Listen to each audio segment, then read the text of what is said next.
بالله من شرور أنفسنا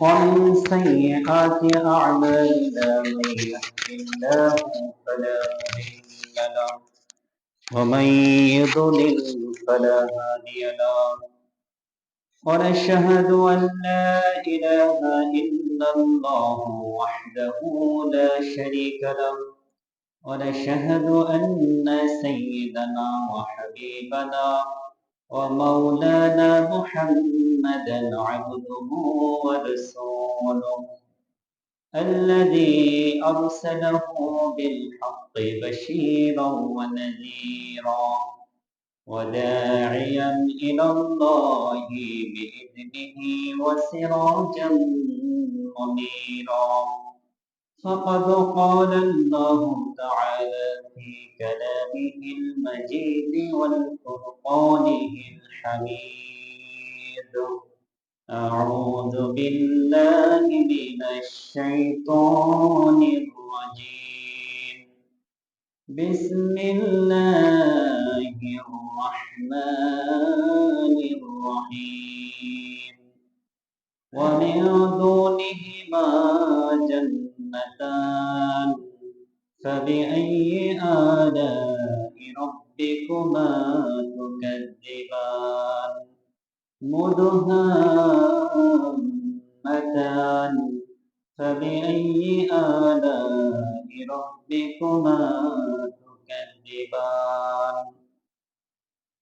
وقال تعالى والسابقون السابقون أولئك المقربون في جنات النعيم ثلة من الأولين وقليل من الآخرين رب اشرح لي صدري ويسر لي أمري واحلل عقدة من لساني يفقه قولي আলহামদুলিল্লাহ আল্লাহ সুবহানাহু ওয়া তাআলার দরবারে শুকরিয়া আদায় করি যে মহান রব্বুল আলামিন আমাদেরকে পবিত্র জিলকদ মাসের দ্বিতীয় জুমায় আল্লাহ তাআলার ঘরে আগে উপস্থিত হওয়ার তৌফিক দান করেছেন, সুস্থতার নিয়ামত দান করেছেন। এজন্য সবাই শুকর আদায় করি, সবাই পড়ি আলহামদুলিল্লাহ।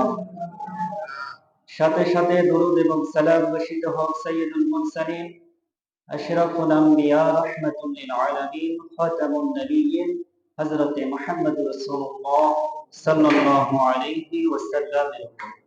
আল্লাহ তাআলা আমাদের সকলের জন্য জুমার এই খুতবাকে হিদায়াতের ওসিলা হিসাবে কবুল করে নিন, আমিন। আমরা সূরা রহমান থেকে জান্নাতের আলোচনা শুনছিলাম। আমরা সূরা রহমানের 61 নম্বর আয়াত পর্যন্ত আলোচনা হয়ে গেছে। আজকে 62 নম্বর আয়াত থেকে আলোচনা হবে।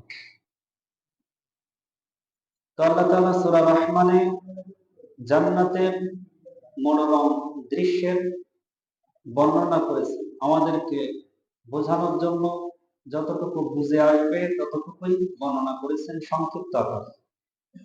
আর বিস্তারিত আমরা আল্লাহ তাআলা কবুল করলে, তার রহমতে, তার দয়ায় যদি আল্লাহ তাআলা আমাদেরকে জান্নাতে দেন, তাহলেই পুরোপুরি ব্যাখ্যা সেখানে নিজ চোখে দেখেই জানতে পারবো।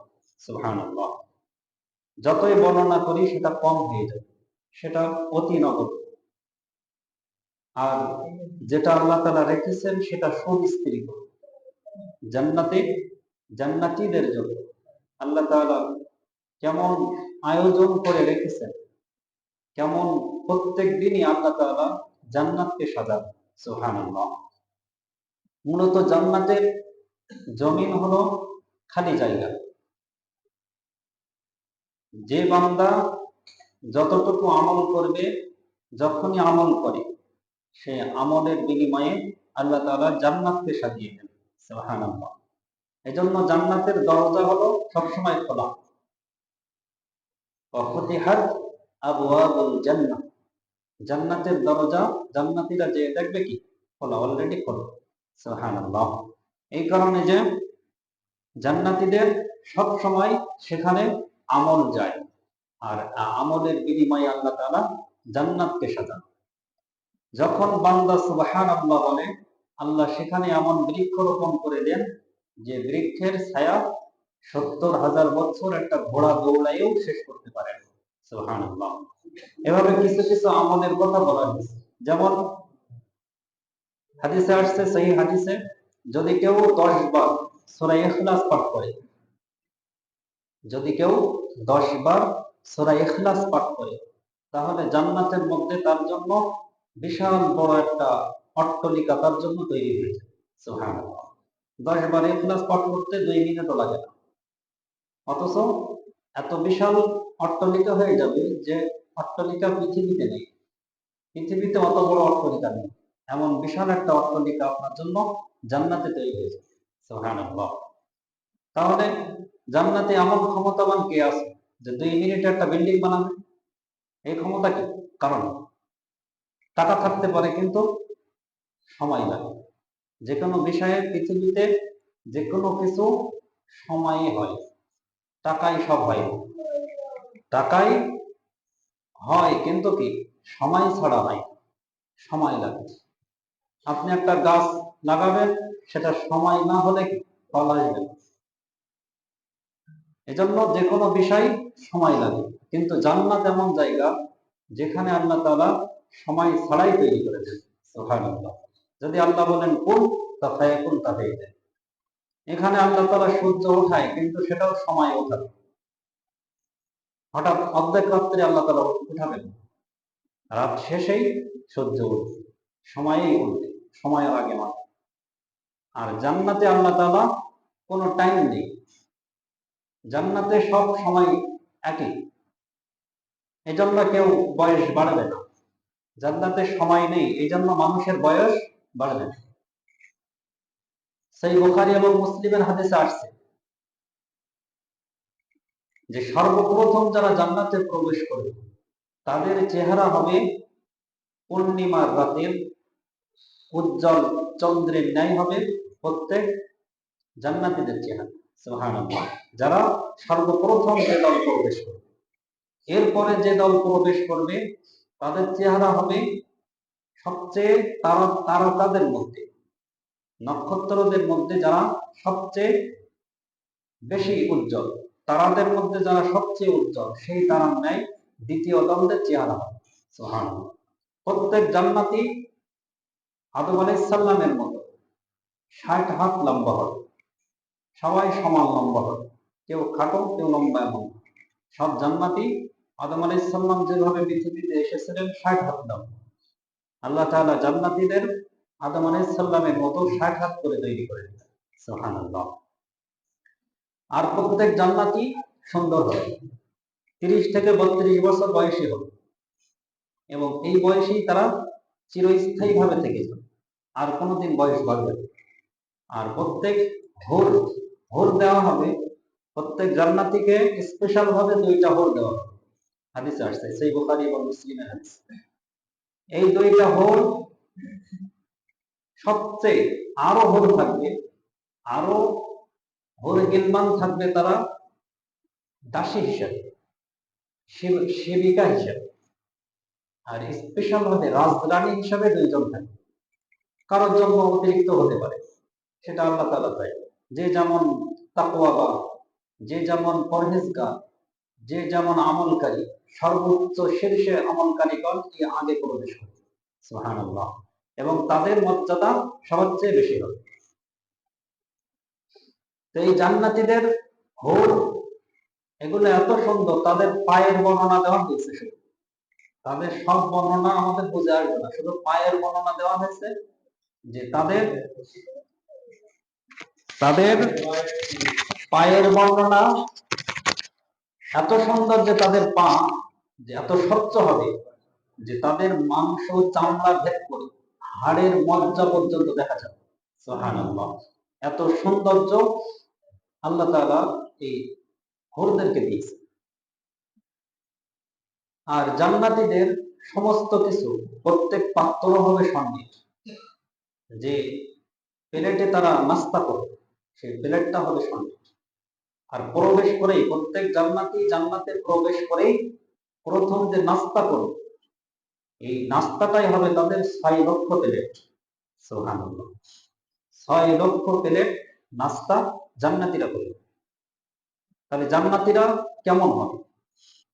আর জান্নাতে কোনো খোদা নেই, খোদার জন্য খাবে না, অত্যন্ত আনন্দ ফুর্তির জন্য খাবে। যেমন আমরা পেট ভরে খেয়েও অতিরিক্ত কিছু খাই, কেউ মিষ্টি খায়, কেউ পান খায়, কেউ অন্য কিছু খায়। এক এক দেশে এক এক রকম আছে। এটা কিসে খায়? খোদার জন্য খায় না। এটা কিসের জন্য? অতিরিক্ত মজার জন্য খায়। জান্নাতে সমস্ত খাদ্যই মানুষ খোদার জন্য খাবে না।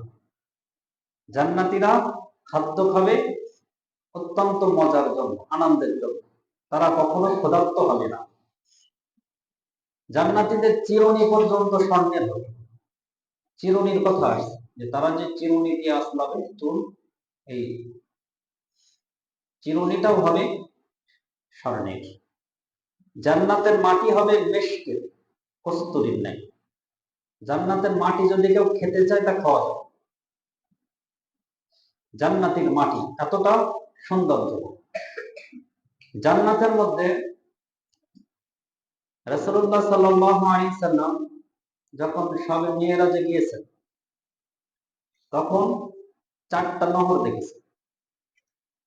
এই 4টা নহরের মধ্যে 2টা হলো বাহ্যিকভাবে দেখা যায়, আর 2টা হলো অভ্যন্তরীণ, সাধারণ দৃষ্টিতে দেখা যায়।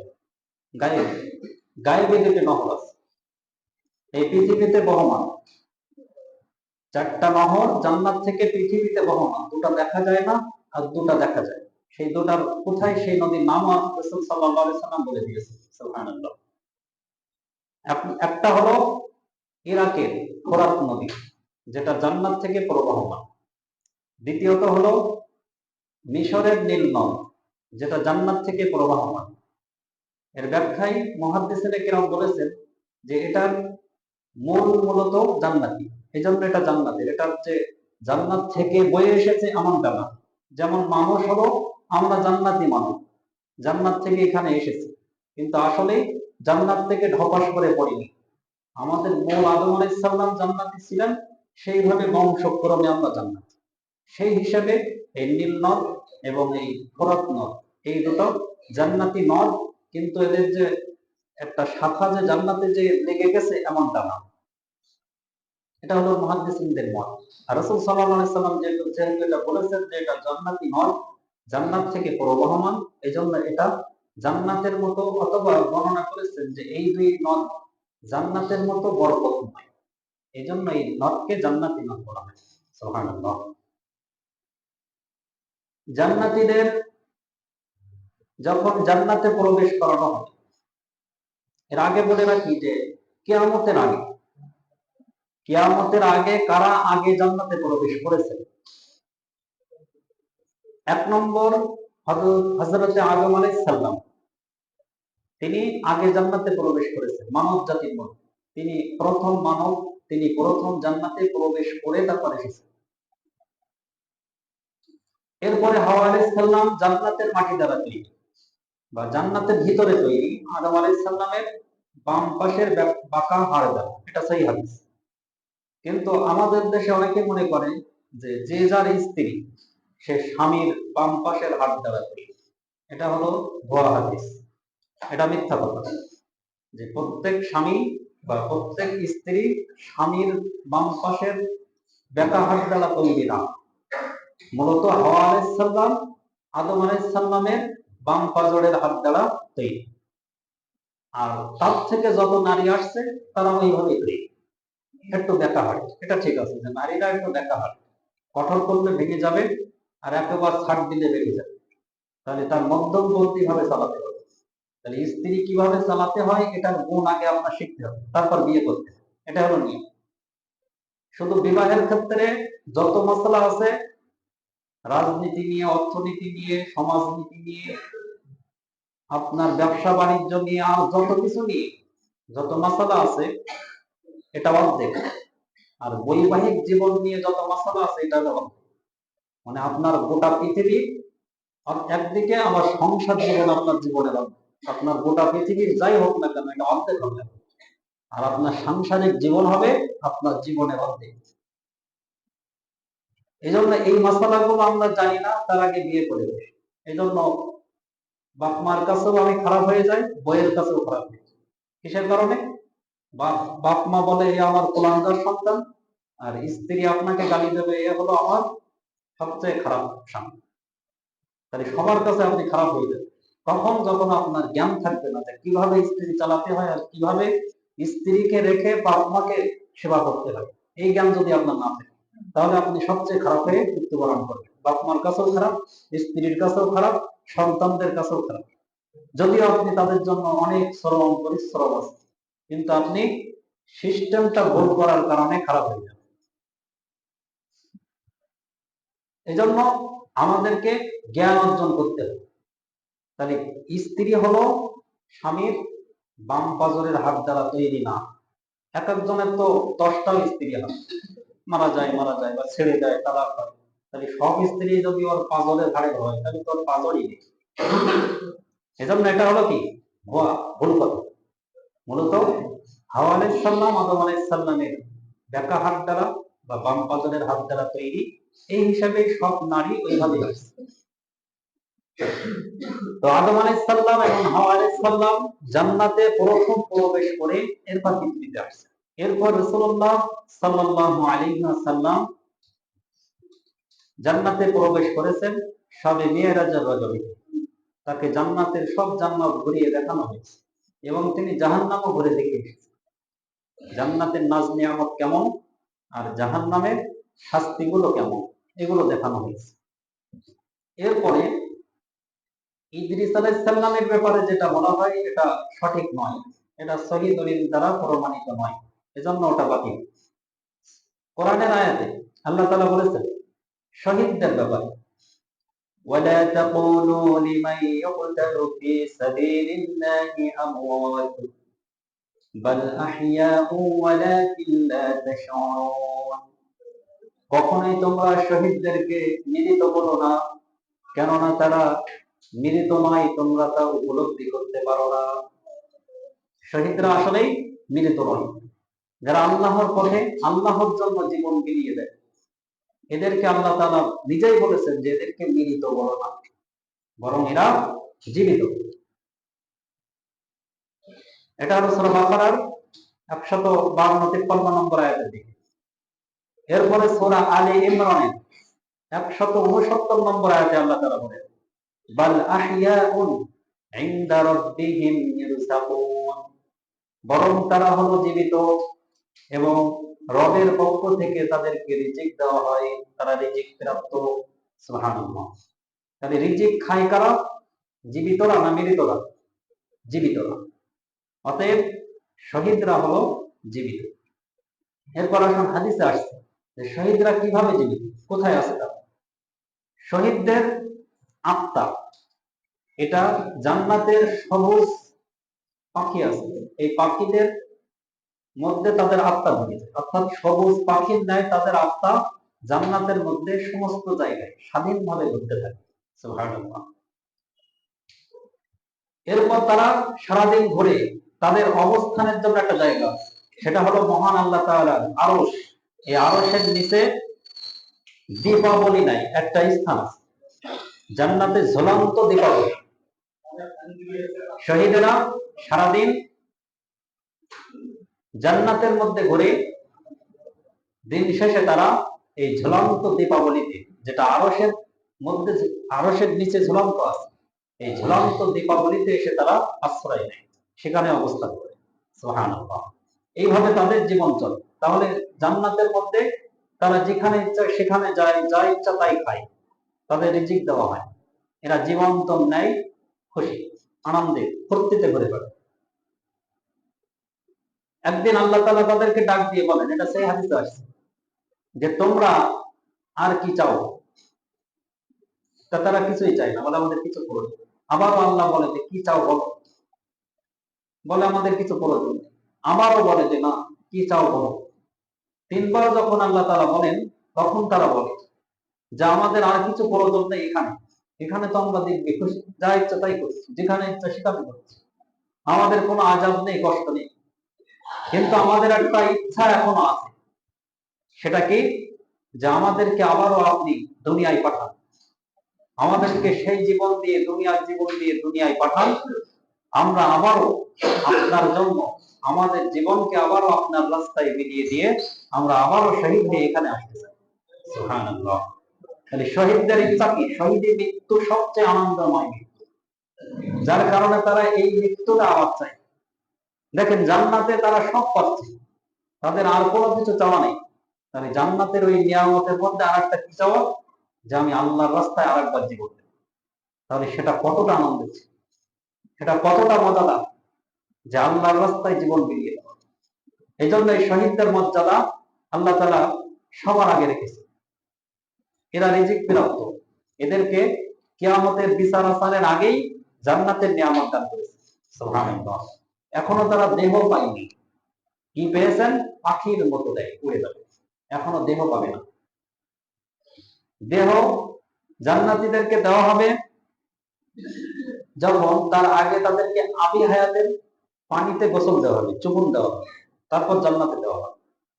কারণ এই আবি হায়াতের পানিতে তাদের যখন চুবুন দেওয়া হবে, তখন তাদের দুইটা দিক সুন্দর হয়ে যাবে। একটা হলো বাহ্যিক সমস্ত দিকটা সুন্দর হয়ে যাবে, আর তাদের ভেতরকার সমস্ত হিংসা, লোভ, লালসা, এই সব কিছু থেকে পবিত্র হয়ে যাবে। সুবহানাল্লাহ। তাদের মধ্যে কোনো হিংসা থাকবে না। হুজুরদের বর্ণনা আসছে যে প্রত্যেক জান্নাতীকে দুইটা হুর দেওয়া হবে, দুইটার অন্তর একরকম থাকবে। কেউ কারোর প্রতি হিংসা হবে না, কেউ কাউকে হিংসা করবে। তাহলে এটা আসলে জান্নাতি। আপনি দুইটা বিয়া করবেন আর সবাই যে একরকম হবে তা না, সবাই একরকম হবে না। কেউ যে হিংসা করবে না এমন নারী দুনিয়াতে সম্ভব না। দুনিয়াতে হবে না, এটা জান্নাতে হবে। রাসূল সাল্লাল্লাহু আলাইহি সাল্লামের একাধিক স্ত্রী ছিলেন, সবাই সমান ছিলেন না, তাদের মধ্যে কয়েকটা ভাগ ছিল। আসিয়ার একটা দল ছিল, ওমরের স্ত্রী সাফিয়ার একটা দল ছিল, আবু বকরের কন্যা আসিয়ার একটা দল ছিল, দুই তিনজন স্ত্রী মিলে তারা একটা দল, আর ওমরের মেয়ে হাফসা, হাফসা রাদিয়াল্লাহু তাআলা আনহা, তার একটা দল ছিল। এদের মধ্যে দলাদলি ছিল। তাহলে একাধিক স্ত্রী নিয়ে সুখে শান্তিতে থাকার জায়গা জান্নাতে, দুনিয়াতে নয়। রাসূল সাল্লাল্লাহু আলাইহি সাল্লামকে একাধিকবার যন্ত্রণা পোহাতে হয়েছে স্ত্রীদেরকে। আল্লাহ তাআলা স্বয়ং ধমক দিয়েছেন। সূরা তালাকের মধ্যে আছে, দেখেন যে রাসূলের স্ত্রীদেরকে আয়াত নাযিল করে ধমক দিয়েছে যে তোমাদের চেয়েও আল্লাহ তাআলা আরো সুন্দর, আরো ভালো স্ত্রী আল্লাহ তাআলা দিতে পারেন। তোমরা রাসূলকে পেয়ে আনন্দিত হও, খুশি হও যে তোমরা রাসূলের স্ত্রী। তাহলে জান্নাতে, যখন জান্নাতে প্রবেশ করবে, তখন সেই দিন বলবে আলহামদুলিল্লাহিল্লাযী, আজকের আল্লাহর শুকরিয়া যিনি আমাদের সমস্ত দুঃখ কষ্ট সবকিছু ভুলিয়ে দিয়েছেন। কোন দুঃখ কষ্ট আর জান্নাতে প্রবেশ করবে না, কোন রোগ বালা মুসিবত প্রবেশ করবে না। জান্নাতীদের ঘামবে, কিন্তু ঘামগুলো দুর্গন্ধ হবে, ঘামগুলো হবে সুগন্ধময়, কস্তুরীর ন্যায় সুঘ্রাণ ছড়াবে। জান্নাতীদের থুতু সুগন্ধময়, জান্নাতীদের কোনো থুতু আসবে না, জান্নাতীদের কোনো নাকের শব্দও আসবে না। এটা সেই হাদিসে বর্ণিত হয়েছে, সেই বুখারী এবং মুসলিমের হাদিস। সুবহানাল্লাহ। জান্নাতে কোনো হঠাৎ বৃষ্টি চলে আসবে না, জান্নাতে কোনো গরম নেই, গ্রীষ্মও নেই, আবার শীতও নেই। অত্যন্ত আনন্দময় মুহূর্ত, মানে সব সময় জান্নাতীরা আনন্দ করতে মধ্যে থাকে, মোটা রেশমের মধ্যে হেলান দিয়ে বসে থাকে। এই যতগুলো বর্ণনা পাওয়া যায়, এতে বোঝা যায় যে জান্নাতীরা সমস্ত সময় আনন্দ করতে থাকে, কোনো সময় দুঃখ আসবে না। মানুষ এই পৃথিবীতে সব সময় আনন্দে থাকতে পারবে না, সে চাইলেও পারবে না। একজন যদি হাসে, তা কত সময় হাসবে? হাসারও একটা ক্লান্তি আছে। একজন যদি কাঁদে, কাঁদার আনন্দ আছে, কিন্তু সে কত সময় কাঁদবে? পারবে না। দুনিয়ায় খাইতে মজা, তা আপনি কত সময় খাইবেন? খাইতে খাইতে এক সময় আর খাইতে পারবেন। ঘুমানো মজা, কিন্তু ঘুমাইতে ঘুমাইতে কত সময় ঘুমাবো?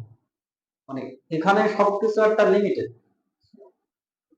লিমিট ক্রস করার কোনো এখতিয়ার এখানে নেই, সেই সুযোগ নেই। কিন্তু জান্নাতে সবকিছু লিমিটেড বেশি, কোনো আনলিমিটেড, কোনো লিমিট নেই। আপনি যদি জান্নাতীরা কোনো ঘুমাবে না, জান্নাতীদের কোনো ঘুম নেই, তারা সর্বদা জেগে থাকবে, মানে এক মুহূর্তের জন্যও জান্নাতের নিয়ামত থেকে সে বঞ্চিত হবে, মজা থেকে বঞ্চিত হবে। ঘুমাইলে তো আপনি মিলিতেন নাই। দুনিয়ায় ঘুম কেন দেওয়া হয়েছে? দুইটা কারণ। একটা হলো ক্লান্তি দূর, এটার মধ্যে শিক্ষা আছে যে ঘুমাইলে ক্লান্ত দূর হয়ে যায়। অর্থাৎ আপনি যখন চির নিদ্রায় যাবেন, মানে মৃত্যুবরণ করবেন, তখন দুনিয়ার সব ক্লান্ত দূর হয়ে যাবে। দেখবেন না, বলে না যে এর কত রোগে মারা গিয়েছে, এর সব রোগ সেরে গিয়েছে। যখন মারা যায় তার আর কোনো রোগ থাকে না। অতএব মৃত্যুটা হলো, ঘুমটা হলো এক নম্বর ক্লান্তি দূর। দ্বিতীয়ত, এই ছোট মৃত্যু দ্বারা আমাদেরকে বোঝানো হয় যে আমরা সর্বদা মৃত্যুর দিকে যাচ্ছি, সারাদিন কাজ করে ঘুমের দিকে যাচ্ছি। ঠিক তদ্রুপ আমাদের জীবনটা চিরনিদ্রার দিকে যাচ্ছে, চির ঘুমের দিকে, অর্থাৎ মৃত্যুর দিকে এই দেহ চলছে। এটা আমাদেরকে শিক্ষা দেয়। তাহলে জান্নাতে আমাদের কোনো ঘুম থাকবে না, কারণ কোনো ক্লান্তি নেই, কোনো কাজ কাম নেই, কোনো ব্যস্ততা নেই, কোনো ইবাদত নেই। জান্নাতে কেউ কোনো ইবাদত করবে না, আর কোনো ফরজ বিধান নেই। আল্লাহ তাআলা ঘোষণা দিবেন একদিন জান্নাতীদের, সব জান্নাতীদের, যে আজ থেকে তোমাদের উপরে আমি সন্তুষ্ট, কোনোদিন আর অসন্তুষ্ট হব না। সুবহানাল্লাহ। সেই দিন জান্নাতীরা বেশি আনন্দে থাকবে, বেশি আনন্দিত হবে। সব নিয়ামতের চেয়ে শ্রেষ্ঠ জান্নাতের নিয়ামত হলো আল্লাহ যেদিন ঘোষণা দিবেন যে আমি আর কোনোদিন তোমাদের উপর অসন্তুষ্ট হব না। অতএব যা ইচ্ছা তাই করো। যা ইচ্ছা তাই করার জগৎ হলো জান্নাত, এখানে নয়। এখানে আল্লাহকে মেনে চলার জগৎ। এখানে যে যত বেশি আল্লাহকে মানবে, ওখানে সে তত বেশি শান্তিতে থাকবে। আর জান্নাতে কোনো আমল নেই। হুরদের ব্যাপারে আসছে যে তারা সর্বদা সকাল সন্ধ্যা দুইটা সময়ের উল্লেখ আছে, যে এরা সকাল সন্ধ্যা আল্লাহ তাসবিহ করবে, আল্লাহ তাসবিহ করবে। আর জান্নাতীরা সর্বদা সবকিছু দেখে সর্বদা তাদের মুখে থাকবে আলহামদুলিল্লাহ। তাদের শেষ শব্দ হবে আলহামদুলিল্লাহ, শেষ কথা আলহামদুলিল্লাহ। আল্লাহর ব্যাপারে তারা সর্বদা, মানে যা কিছু পাবে শুধু আল্লাহর শুকর আদায় করবে, আর তাদের নিয়ামত আরো বেড়ে যাবে। লাইন শাকারতুম লাযিদান্নাকুম। যখনই কোন বান্দা আল্লাহর শুকর আদায় করে, তখন তার নিয়ামত বৃদ্ধি পেয়ে যায়। সুবহানাল্লাহ। সূরা ইব্রাহিমের 9 নম্বর আয়াত। আর ওয়ালাইন কাফারতুম, যদি কেউ নাশকরি করে, তাহলে তার নিয়ামতকে ছিনিয়ে নেওয়া হয় আর অপরন্ত আযাবের মধ্যে তাকে ফেলে দেওয়া হয়। এজন্য শুকর বৃদ্ধি করে। যেমন যাকাত, যাকাতের ব্যাপারে বলা হয়েছে যে যাকাত মালকে কমিয়ে দেয় না, বৃদ্ধি করে। সেটা শুধু দুনিয়ায় না, দুনিয়ায়ও তার মাল ডবল হবে এবং আখেরাতে সওয়াব হিসাবেও ডবল হবে। সুবহানাল্লাহ। দুনিয়ায়ও তার সম্পদ কমবে না, যারা যাকাত দেওয়া শুরু করবে তাদের সম্পদ ডবল হবে, দুনিয়ায়ও ডবল হবে এবং আখেরাতেও ডবল হবে, বহু গুণে বৃদ্ধি পাবে। মানে আল্লাহর জন্য যারা ব্যয় করবে তাদের কমবেই না, তাদের শুধু বেশিই থাকবে, তাদের সবকিছু স্থায়ী হবে। আর যারা আল্লাহর জন্য ব্যয় করবে না, তাদের কোনো কিছুই স্থায়ী নয়। এরপর জান্নাতীদের, জান্নাতীরা বিনা হিসাবে এবং বিনা আযাবে একদল প্রবেশ করবে। সেই বুখারী এবং মুসলিমের লম্বা হাদিস আছে। রাসূল সাল্লাল্লাহু আলাইহি সাল্লাম সাহাবীদের সামনে বর্ণনা করছেন যে আমাকে দেখানো হয়েছে সমস্ত উম্মতদেরকে, সমস্ত নবী এবং উম্মতদেরকে আমার দেখানো হয়েছে। তো আমি দেখলাম কোন নবীর 5 থেকে 7 জন উম্মত, কোন নবীর 3 জন উম্মত নিয়ে দাঁড়িয়ে আছে, কোন নবীর 1 জন উম্মত। এমনও নবী দেখলাম যে তার কোনো উম্মত নেই, তার উম্মতই নেই। এটা কি বুঝলেন? যে সব যুগেই নবী আসছে, কিন্তু সবাই নবীকে মানেনি। বছরের পর বছর দাওয়াত দিয়েছেন, সবচেয়ে বেশি দাওয়াত দিয়েছেন নূহ আলাইহিস সালাম, 950 বছর দাওয়াত দিয়েছেন। মাত্র 40 জন অথবা 80 জন, 40 জন অথবা 40 জোড়া তার অনুসারী হয়েছে 950 বছর। চিন্তা করার বিষয়। নবী দাওয়াত দিয়েছে, কানে আঙুল দিয়েছে, শুনবো না। নবী কি বলছে এটা শুনবোই না, কানের মধ্যে আঙুল দিয়ে রেখেছে। এত কঠোরপন্থী ছিল নূহ আলাইহিস সালামের উম্মত, অথবা তারা আগের উম্মত ছিল, তবু এত কঠিন ছিল। তাহলে এমন নবী আসছে কেউ মানেনি তারপর। তাহলে কেউ মানেনি মানে তার স্ত্রীও মানেনি, বিয়ে শাদী করেছে স্ত্রীও মানেনি, সন্তানরাও মানেনি। তাহলে কত কঠিন ছিল সেই জামানা, কত নিকৃষ্ট ছিল সেই জামানা। তাহলে নিকৃষ্ট জামানা শুধু এইটা না, আগেও ছিল, এখনো হচ্ছে, এবং এটা হলো শেষ জামানা। এটা হলো খারাপ হওয়ার শেষ শেষ স্টেশন। এখানে যেই থেমে যাবে, যত খারাপ হওয়ার হয়ে নাও, আর হওয়ার সুযোগ নেই। যখন আর কেউ আল্লাহ বলা থাকবে না, তখন শেষ করে দেবে। আল্লাহ তাআলার একটা মিশন আছে পৃথিবী নিয়ে, সেই মিশনটা কমপ্লিট হয়েছে, এবার হলো শেষ চলছে। রাসূল সাল্লাল্লাহু আলাইহি সাল্লাম বললেন যে এরপর দেখানো হলো আমাকে বিরাট একটা দল, বিরাট একটা উম্মতের জামাত।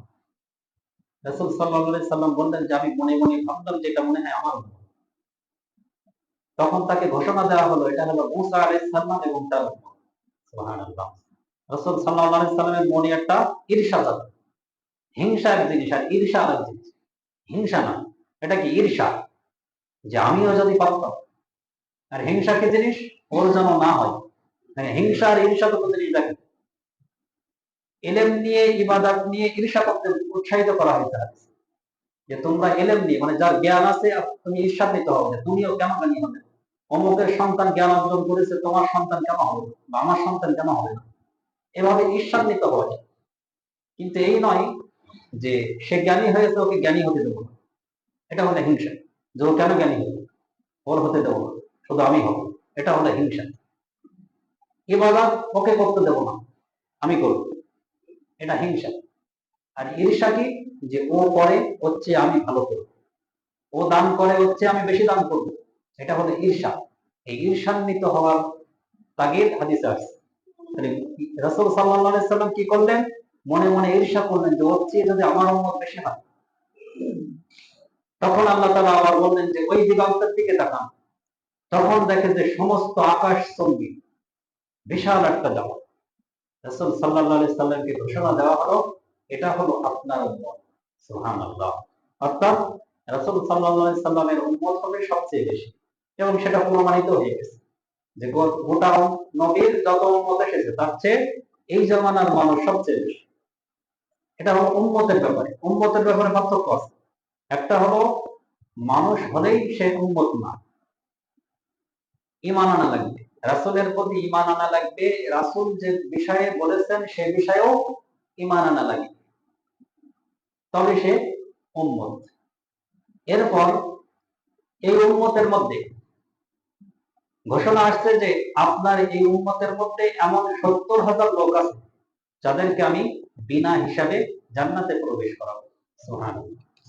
তাহলে রাসূল সাল্লাল্লাহু আলাইহি সাল্লামের উম্মতদের মধ্যে 70,000 লোক এমন থাকবে তারা জান্নাতে প্রবেশ বিনা হিসাবে এবং বিনা আযাবে। তাদের কোনো মৃত্যু যন্ত্রণা থাকবে না, তাদের কোনো কবরের যন্ত্রণা থাকবে না, তাদের হাসরের যন্ত্রণা থাকবে না, তারা বিনা হিসাবে সহজেই জান্নাতে প্রবেশ করবে। সুবহানাল্লাহ। এর পরবর্তী হাদিসে আসছে না, তাদের প্রত্যেক 70,000-এর 1,000-এর সাথে আরো 70,000 করে জান্নাতে প্রবেশ করবে। সুবহানাল্লাহ। অর্থাৎ 49 লক্ষ, 49 লক্ষ মানুষ বিনা হিসাবে বিনা আযাবে জান্নাতে প্রবেশ করবে। এর পরবর্তী আরেক হাদিসে সুসংবাদ শোনানো হয়েছে যে তাদের প্রত্যেক হাজারে 70,000 না, প্রত্যেক একজনে, ওই 70,000-এর প্রত্যেক একজনে আরো 70,000 করে জান্নাতে বিনা হিসাবে বিনা আযাবে প্রবেশ করানো হবে। সুবহানাল্লাহ। তখন সংখ্যায় আসে 9,9,94,00,000 না, এরকম কত আসে, এরকম সংখ্যা জান্নাতে প্রবেশ করবে। সুবহানাল্লাহ। তাহলে কত বেশি সংখ্যা রাসূল সাল্লাল্লাহু আলাইহি সাল্লামকে শোনানো হয়েছে। এই ব্যাপারে সূরা ওয়াকিয়ার 10 থেকে 14 নম্বর আয়াতে বলা হয়েছে, ওয়াস-সাবিকুনা আস-সাবিকুন, যারা অগ্রবর্তী তারা তো অগ্রবর্তী থাকবে। উলাইকাল মুকাররাবুন, ওই সমস্ত লোকেরা হবে নৈকট্যপ্রাপ্ত, আল্লাহর নিকটবর্তী লোক। তারা ইবাদতের মাধ্যমে আল্লাহ তাআলাকে নৈকট্য অর্জন করে ফেলেছে। ফি জান্নাতিন নাঈম, তারা জান্নাতের মধ্যে সুখ স্বাচ্ছন্দ্যে বসবাস করবে। সুল্লাতুম মিনাল আউয়ালিন ওয়া কালিলুম মিনাল আখিরিন, তাদের অধিকাংশ লোক হবে আগের থেকে এবং পরবর্তী থেকে হবে অল্প সংখ্যক। অধিক সংখ্যক হবে পূর্ববর্তী লোক থেকে, আর কম সংখ্যক হবে পরবর্তী থেকে। এ থেকে বোঝা যায় কি আগের রাসূল সাল্লাল্লাহু আলাইহি সাল্লামের কাছাকাছি যুগ থেকে বেশি হবে। এটা হলো আগের। তাফসীরের মধ্যে অনেক ব্যাখ্যা আছে। একটা হচ্ছে যে আগের থেকে মানে রাসূল সাল্লাল্লাহু আলাইহি সাল্লামের আগের থেকে অনেক, নাকি রাসূল সাল্লাল্লাহু আলাইহি সাল্লামের যুগের আগ থেকে, বা এই রাসূল সাল্লাল্লাহু আলাইহি সাল্লামের উম্মতের মধ্যে থেকে। অনেক ব্যাখ্যা আছে। তার বিশুদ্ধ ব্যাখ্যা হলো এটাই যে রাসূল সাল্লাল্লাহু আলাইহি সাল্লামের উম্মতের মধ্যে আগের থেকে যাবে বেশি টাকা, অর্থাৎ সাহাবীরা তাবিঈরা তাবিঈরা ওই কাছাকাছি যুগের লোক বেশি ভালো ছিল, এই জন্য তারা বেশি হবে সংখ্যায়। আর এই যে পরবর্তী যুগ থেকে কম হবে, এটা সহজে বোঝাই যাচ্ছে যে আমরা পরবর্তী যুগ কোন দিকে যাচ্ছি। আমরা আসলেই বেশিরভাগ মানুষ ভালোর দিকে আসছি না খারাপের দিকে যাচ্ছি, হালালের দিকে যাচ্ছি না হারামের দিকে যাচ্ছি, এটা যাচাই করলেই বোঝা যাবে। হালাল হারাম এটা হলো সবচেয়ে ইবাদতের মূল বিষয়, যে বিষয়ে আমরা সবাই ধরা খেয়ে যাব। হালাল এবং হারাম এটা আগে, আগে পবিত্রতা তারপরে ইবাদত আগে। আর হালাল হারামের দ্বারা রক্ত পবিত্র অপবিত্র হয়ে যায়। এমনি পেশাব পায়খানার দ্বারা শরীরের ওপর অপবিত্র হয়, এটা উযু গোসল করলে পবিত্র হয়ে যায়। কিন্তু যদি আমি হারাম খাই তাহলে সাত সমুদ্র চুম্বন দিয়ে আসলেও আমাকে পবিত্র করা যাবে না, কেননা আমার রক্ত পবিত্র হয়ে গেছে হারাম খাওয়াটা। এই ব্যাপারে বেশি ধরা খেয়ে যায়। যে এখন এই গ্রামে হিসাব করেন অধিকাংশ মানুষ সুদে জড়িত, অধিকাংশ মানুষ সুদের সাথে জড়িয়ে পড়েছে, সেটা সমিতির মাধ্যমে হোক, এরপরে সুদে টাকা লাগিয়ে হোক, জমি বন্ধক রেখে হোক, বিভিন্ন ভাবে মানুষ হারামে জড়িয়ে পড়েছে। এই সব অর্থনৈতিক দিক থেকে আমরা সবাই হারামে জড়িত। ব্যবসা করলে ব্যবসায় প্রতি 3-4 নম্বর বা 1 নম্বর নামে চালিয়ে দেওয়া, যেটা যে মানের সেই মানের না বলা, এটাও হালাল জিনিস হারাম হয়ে যায়। হালাল জিনিস দেখতে হালাল কিন্তু ব্যবহারের ক্ষেত্রে হারাম হয়। এই কারণে মাছ হালাল, কিন্তু আমি যদি অন্যের পুকুরতে চুরি করে তাহলে মাছ জিনিসটা হালাল কিন্তু ওটা কি হয়ে গেল, হারাম হয়ে গেল। এই জন্য বিভিন্ন ভাবে আমরা হারামে জড়িয়ে পড়েছি, এই ব্যাপারে ধরা খাবো বেশি। আর এইটা হিসাব করলেই অধিকাংশ মানুষ আমরা জাহান্নামী। আমরা হিসাব করলে আমি বুঝবো যে আমি কোন দিকে যাচ্ছি। এই জন্য আমাদের চেষ্টা করতে হবে যে সর্বদা সব কিছু থেকে স্বচ্ছ থেকে অল্প কিন্তু হালাল, এটার মধ্যে শান্তি, এটার মধ্যে স্বাচ্ছন্দ্য রয়েছে। সব থেকে চেষ্টা করতে হবে যে হারাম থেকে বেরিয়ে আসা। সমিতি একবার যে করেছে তার জীবন দেখেছে, জীবনটাই ওই সমিতি, সেই সমিতি থেকে টাকা না তুললে তার খাওয়া হজম হয় না। এই ব্যাপার থেকে বেরিয়ে আসতে হবে। আমি ধ্যান চালিয়ে খাবো যতটুকু 1 বেলা 3 বেলা দরকার, সেটাও শান্তি পাবে, আল্লাহর উপর ভরসা তাওয়াক্কুল না। এরপরে হাদিসের শেষে আসছে, দেখেন শেষের শব্দগুলো বলে শেষ করবে যে এই 70,000 বা এই যে যত সংখ্যা বর্ণনা করা হয়েছে, সাহাবীরা শুনে এবার আশ্চর্য হচ্ছে আমরা থাকবো কিনা। ওর মধ্যে একজন সাহাবী সর্বপ্রথম দাঁড়িয়ে গেলেন, হযরতে উকাশা ইবনে মিহসান রাদিয়াল্লাহু তাআলা। তিনি দাঁড়িয়ে গেলেন যে রাসূলুল্লাহ, আপনি আমার জন্য দোয়া করে দিন, আমি যেন ওই বিনা হিসাবে বিনা আযাবে যারা যারা জান্নাতে প্রবেশ করবে আল্লাহ যেন তাদের মধ্যে আমাকে কবুল করেন। সুবহানাল্লাহ। রাসূল সাল্লাল্লাহু আলাইহি সাল্লাম বললেন যে তুমি অলরেডি তার মধ্যে রয়ে গেছো। সুবহানাল্লাহ, তুমি তার মধ্যে আছো। এরপর আরেকজন দাঁড়ালেন, ইয়া রাসূলুল্লাহ আমার জন্য দোয়া করুন। তিনি বললেন যে তোমার চেয়ে এই উকাশা আগে এগিয়ে গেছে। মানে এটা বলে এটা কি থামিয়ে দিলেন যে যাতে কেউ আর না পারে, না হলে সবাই দাঁড়াবো, যেমন দাঁড়াবো আমার জন্য আমার ঘরটা বলতে রাসূল সাল্লাল্লাহু আলাইহি সাল্লাম সংক্ষেপে বলেন যে এইটা বলার ব্যাপারে উত্তরটা আগে এগিয়ে গেছে, এখন আর বলে লাভ নেই। তাহলে পুরা অদৃশ্য হয়ে গেছে যে কারা বিনা হিসাবে জান্নাতে প্রবেশ করে।